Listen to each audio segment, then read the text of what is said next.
Hello dear students, CDS 2024 first में पूछा गया ये सवाल बहुत ही बेहतरीन रिमाइंडर थ्योरम का क्वेश्चन। और यहाँ पर स्टूडेंट बहुत डाउटफुल हैं कि ये क्वेश्चन रिमाइंडर थ्योरम का है, कैसे सॉल्व होगा, और ज़्यादातर स्टूडेंट्स इस क्वेश्चन को सॉल्व नहीं कर पाए हैं। बहुत ही बेहतरीन क्वेश्चन है, सीडीएस 2024 फर्स्ट में पूछा गया है और ऐसा कंसेप्ट अभी तक एसएससी ने नहीं पूछा था।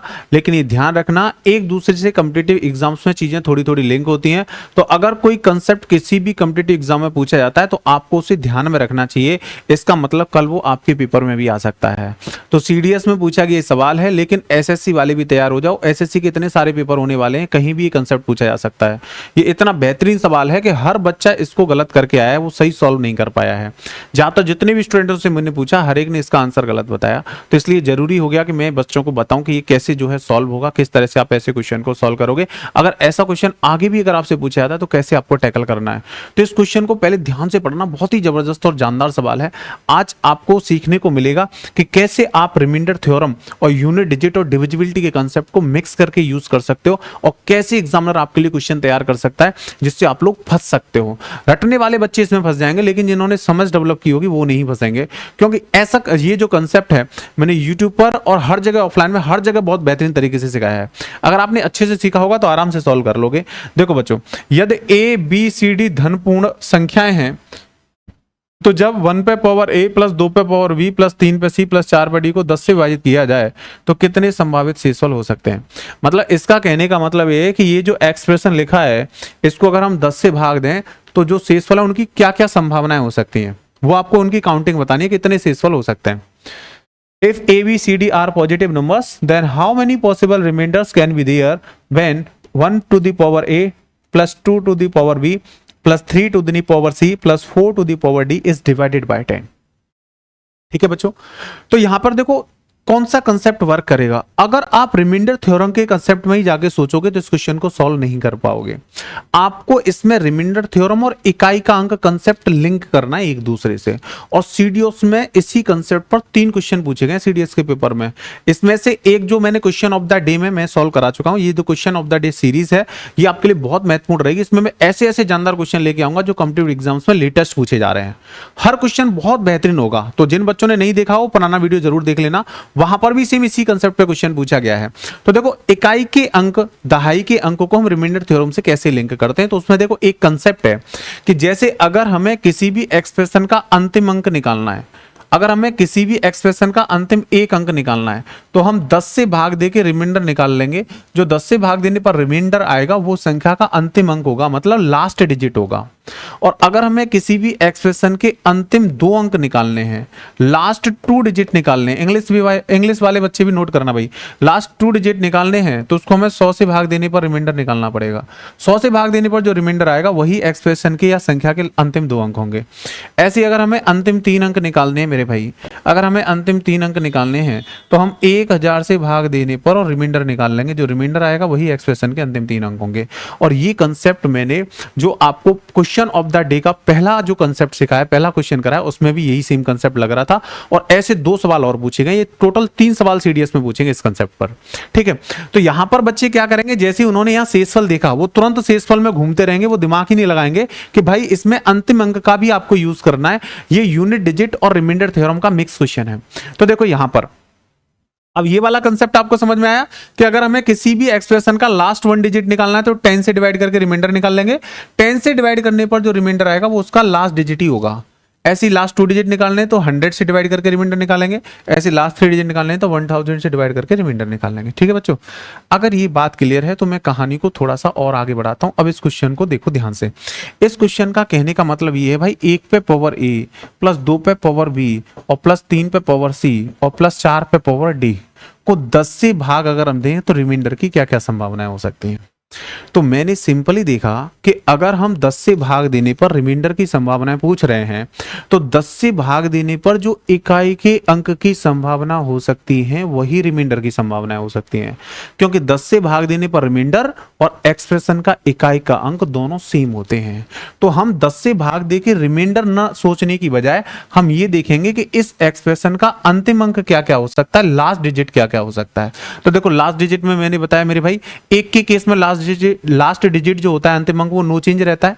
तो एक पे तो कितनी भी पावर लगा दो अंतिम अंक एक ही हो सकता है, ठीक है। दो के केस में देखो, दो पे पावर एक लगाओगे तो लास्ट डिजिट 2 आएगा, दो पे पावर 2 लगाओगे तो लास्ट डिजिट 4 आएगा, दो पे 3 लगाओगे तो 8 आएगा, दो पे 4 लगाओगे तो 16 6 आएगा, फिर उसके बाद 5 लगाओगे तो फिर से 2 आ जाएगा, रिपीट होना शुरू हो जाएगा। मतलब 2 के केस में अंतिम अंक 2 हो सकता है, 4 हो सकता है, 8 हो सकता है, 6 हो सकता है। ऐसे ही 3 के केस में देखो, 3 के केस में अंतिम अंक एक पावर लगाओगे तो 3 हो सकता है, 2 लगाओगे तो आपका 9 हो सकता है, 3 लगाओगे तो 7 हो सकता है, 4 लगाओगे तो 1 हो सकता है। और 4 के केस में तो इकाई के अंक की भाई 2 ही संभावना हो सकती है, या तो 4 हो सकता है अगर ये ऑड पावर हो, विषम हो तो, और अगर ये पावर सम हो तो 6 हो सकता है, ठीक है। तो हम क्या कर रहे हैं कि 10 से विभाजित करने पर शेषफल की संभावना इसने पूछी है, लेकिन हम निकाल रहे हैं अंतिम अंक की संभावना। अंतिम अंक की संभावना क्यों निकाल रहे हैं? क्योंकि 10 से भाग देने पर जो शेषफल होता है अंतिम अंक ही होता है। तो यहां पर क्वेश्चन रिमाइंडर थ्योरम से नहीं, लास्ट डिजिट अंतिम अंक का जो मैंने कंसेप्ट सिखाया आपको उससे लिंक करके क्वेश्चन को सॉल्व करना है।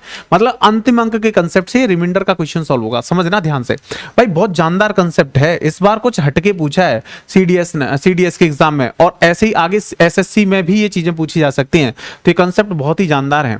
तो देखो अब क्या करना है आपको, अब आपको निकालनी है अंतिम अंक की संभावना कि अंतिम अंक की क्या क्या संभावना हो सकती है, और जो अंतिम अंक की संभावनाएं हो सकती हैं वही आपके रिमाइंडर की संभावनाएं होंगी 10 से भाग देने पर। तो देखो मेरे भाई, मेरे समझ में आया कि अगर मैं इन वैल्यूज को रख के देखूंगा तो बहुत टाइम लग जाएगा, लेकिन मैंने इसमें एक सिमिलरिटी देखी कि 1 जो है वो कैसा है, तो आप कहोगे सर 1 ऑड है। ऑड का मतलब विषम है, समझना बात को ध्यान से। तो ऑड का मतलब ये क्या है, विषम है। अच्छा, और 2 पर जो पावर लगी है इसके सभी इकाई के अंक देखोगे आप 2 4 8 6, तो सभी कैसे हैं, सम है, मतलब इवन है। अगर आप 3 के केस में देखोगे इकाई के अंक 3 9 7 1, तो सभी ऑड हैं, मतलब विषम है। बात को समझना ध्यान से भाई, बहुत गहराई में जा रहे हैं, कोई नहीं सिखाएगा आपको ऐसे। और देखो 4 4 के केस में आप देखोगे तो सम है, मतलब इवन है, इवन है, सम है। बहुत सारे टीचरों ने तो इसका आंसर गलत लगवा दिया है। स्टूडेंट बिल्कुल भी कंफ्यूज ना होना, बिल्कुल आपको पूरा प्रूफ सहित और एकदम करेक्ट आंसर देंगे, ठीक है। तो समझते चलना। तो ये हो गया आपका इवन सम, तो ये ऑड हो गया, विषम ये सम हो गया, ये सम। अब देखो एक के केस में चाहे कितनी पावर लगा दो ऑड ही आएगा, इसका इकाई इसका इकाई सम ही आएगा, इसका इकाई विषम ही आएगा, और इसका इकाई सम ही आएगा। अब देखो अगर हम विषम, इसमें बीच में प्लस का साइन है, तो odd plus even plus odd plus even तो क्या आएगा, तो देखो odd plus even plus odd और प्लस इवन। तो समझना मेरे बच्चों, ध्यान से समझना। देखो हर कंसेप्ट जो है जानदार है और हर क्वेश्चन जानदार है, एग्जाम ने ऐसे नहीं पूछा, जबरदस्त कंसेप्ट है। तो इवन प्लस देखो यहां से ऑड आ रहा है, यहां से इवन आ रहा है, यहां से ऑड आ रहा है, यहां से ऑड आ रहा है। तो अगर हम इनको ऐड करेंगे तो ध्यान से देखना, इवन प्लस इवन ये तो इवन ही होगा, और ऑड प्लस ऑड भी क्या होता है, इवन। ऑड प्लस ऑड भी क्या होता है, इवन। अगर 2 ऑड नंबर ऐड करोगे तो इवन ही बनेगा, और इवन प्लस इवन तो इवन होता ही है। तो इसका मतलब मैं समझ में आया कि अगर हम यहां पर चाहे इसका कोई भी इकाई अंक ले लें, चाहे इसका कोई भी इकाई अंक ले लें, चाहे कोई भी इकाई अंक ले लें, जब इन सबको जोड़ेंगे तो 101% इवन नंबर ही बनना है, सम ही बनना है। इसका मतलब इस एक्सप्रेशन का अंतिम अंक मात्र एक सम संख्या हो सकती है, विषम नहीं हो सकती। और 10 के केस में रिमाइंडर क्या क्या हो सकते हैं, 10 के केस में आपके रिमाइंडर हो सकते हैं 0 1 2 3 4 5 6 7 8 9। ये तो मैंने रिमाइंडर का कंसेप्ट आपको सिखाया है कि हमेशा रिमाइंडर डिवाइजर से एक कम तक हो सकता है। तो 10 के केस में रिमाइंडर हमारा 0 से लेकर 9 तक हो सकता है, लेकिन इसमें स्पष्ट है यहां से कि यहां पर अंतिम अंक सम ही आ सकता है, विषम नहीं आ सकता। और जो अंतिम अंक आएगा वही 10 से भाग देने पर रिमाइंडर भी होगा। इसका मतलब ये स्पष्ट है कि इस एक्सप्रेशन का अंतिम अंक मात्र एक सम संख्या हो सकती है, और जो अंतिम अंक हो सकता है वही 10 से भाग देने पर शेषफल हो सकता है। तो इसमें से बस आप ऑड हटा दो, इसमें से आप ऑड हटा दो, मतलब 1 नहीं हो सकता, 3 नहीं हो सकता, 5 नहीं हो सकता, 7 नहीं हो सकता, 9 नहीं हो सकता, बाकी सब 10 से भाग देने पर रिमाइंडर हो सकते हैं।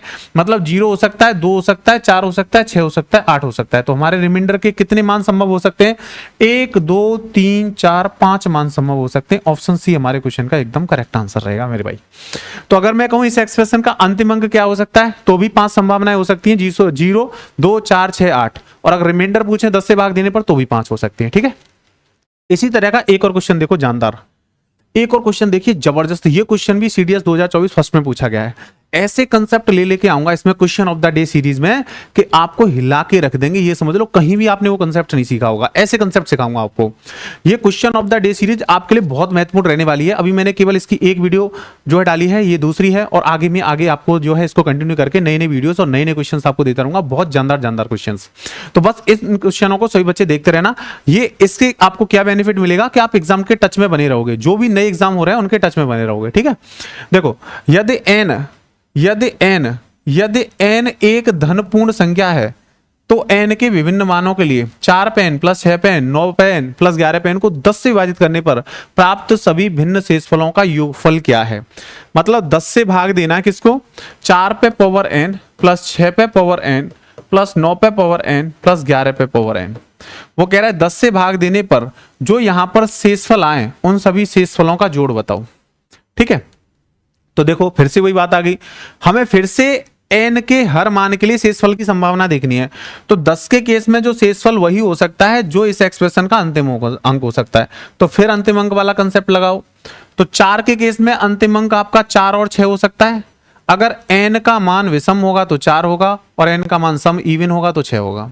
6 के केस में इकाई का अंक नो चेंज रहता है। 9 के केस में इकाई का अंक 9 और 1 हो सकता है, और 11 मतलब 1 के केस में इकाई का अंक 1 हो सकता है। भाई 1 के केस में इकाई का अंक नो चेंज रहता है, 6 में भी नो चेंज रहता है। तो 6 का हर केस में इकाई का अंक 6 ही आएगा, और 1 का हर केस में इकाई अंक 1 ही आएगा। लेकिन 9 और 4 का जो इकाई का अंक है वो पावर पे डिपेंड करता है। अगर पावर विषम होगी तो 4 आएगा, सम होगी तो 6 आएगा। ऐसे यहाँ पर 9 के केस में पावर विषम होगी तो 9 आएगा, सम होगी तो 1 आएगा। इसका मतलब जो इकाई के अंक की संभावना हो सकती है वही हमारा 10 से भाग देने पर रिमाइंडर भी हो सकता है। अब आप देखो यहाँ पर इकाई के अंक की संभावना क्या हो सकती है, खुद देखिए आप। तो इकाई के अंक की संभावना क्या हो सकती है कि n का मान अगर विषम लोगे आप, अगर n का मान आप ऑड लेते हो, समझना, अगर n का मान आप ऑड लेते हो मतलब विषम लेते हो, तो यहां पर आएगा आपका 4, यहां से तो 6 रहेगा ही, यहां पर आएगा 9 और यहां से रहेगा 1। तो 9 और 1 10 और 10 20, तो इसका मतलब इकाई का अंक आएगा 0। और जो इकाई का अंक 0 आएगा इसका मतलब अगर n का मान ऑड होगा, n का मान ऑड होगा तो ये नंबर 10 से पूर्णतः विभाजित हो जाएगा। 10 से पूर्णतः विभाजित हो जाएगा मतलब ऐसे केस में रिमाइंडर 0 रहेगा। और जब n का मान आपका इवन होगा, इवन का मतलब सम, जब n का मान आपका इवन होगा सम, तो ऐसे केस में यहां से आएगा आपका 6। तो n का मान अगर सम होगा तो क्या होगा देखना, अगर n का मान सम होगा तो यहां से आएगा 6 प्लस यहां से तो 6 नो चेंज ही है, यहां से 1 आएगा और प्लस यहां से 1। तो ऐसे केस में 6 और 6 12 और 2 14, तो 14 का इकाई अंक कितना है 4। इसका मतलब इस एक्सप्रेशन के इकाई का अंक 0 और 4 हो सकता है, और जो इकाई का अंक हो सकता है वही 10 से भाग देने पर रिमाइंडर हो सकता है। इसका मतलब इस एक्सप्रेशन में n का मान चाहे आप कुछ भी रख दो, केवल रिमाइंडर या तो 0 होगा और या 4 होगा। और मैं आपको फिक्स ही बता दूं, जब n का मान आप ऑड रखोगे तो रिमाइंडर आपका 0 आएगा, और जब n का मान आप इवन रखोगे तो रिमाइंडर आपका 4 आएगा। इसका मतलब इस एक्सप्रेशन को 10 से भाग देने पर रिमाइंडर की संभावना 0 और 4 हो सकती है, लेकिन उसने जोड़ पूछा है तो 0 प्लस 4 करेंगे तो जोड़ आ जाएगा हमारा 4। तो हमारे क्वेश्चन का आंसर कौन सा आ जाएगा, बी। 4 हमारे क्वेश्चन का एकदम करेक्ट आंसर हो जाएगा। इसने रिमाइंडर की संभावनाओं का जोड़ पूछा है, रिमाइंडर की दोनों संभावना का जोड़, तो 0 प्लस 4 करेंगे तो कितना हो जाएगा मेरे भाई 4। इतने जानदार क्वेश्चन ये सीडीएस 2024 फर्स्ट में पूछा गया। देखो लिखा सीडीएस 2024 फर्स्ट, दोनों क्वेश्चन जो है इकाई के अंक से सॉल्व हो रहे हैं, लेकिन पूछा इसने शेषफल है, और हमारे बच्चे क्या है शेषफल देखे इकाई के जो है शेषफल में घूमते रहेंगे, इकाई के अंक में उनका दिमाग जाएगा नहीं। और जो इकाई के अंक से लिंक करके इस कंसेप्ट को नहीं सीखेगा तो वो इन दोनों क्वेश्चनों को सॉल्व कर नहीं पाएगा। और इन क्वेश्चनों को सॉल्व करने के लिए आपको डिविजिबिलिटी के साथ इकाई के अंक के कंसेप्ट की आवश्यकता होगी। आपने देखा मैंने दोनों ही क्वेश्चन आपके इकाई के अंक के कंसेप्ट से ही सॉल्व किए हैं।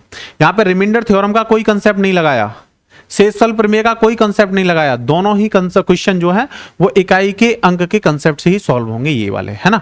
तो ऐसा क्वेश्चन अगर आपको आगे से अब किसी कॉम्पिटिटिव एग्जाम में मिल जाए तो आप उसको बड़ी आसानी से उड़ा सकते हो। ठीक है दोस्तों, तो सभी प्यारे बच्चे, अगर ये वीडियो अच्छी लगी है, सेशन आपको अच्छे लगे हैं तो कमेंट करो अच्छे अच्छे, और उसके अलावा हमारे चैनल एसडी करियर को लाइक करो, शेयर करो, सब्सक्राइब करो, जैसे दोस्तों को बताओ चैनल के बारे में। और ये सेशन जो है आपके लिए क्वेश्चन ऑफ द डे वाले बहुत महत्वपूर्ण रहने वाले हैं, सभी बच्चे इन सेशनों को देखते रहो। Okay, thank you very much all of you, bye bye, take care.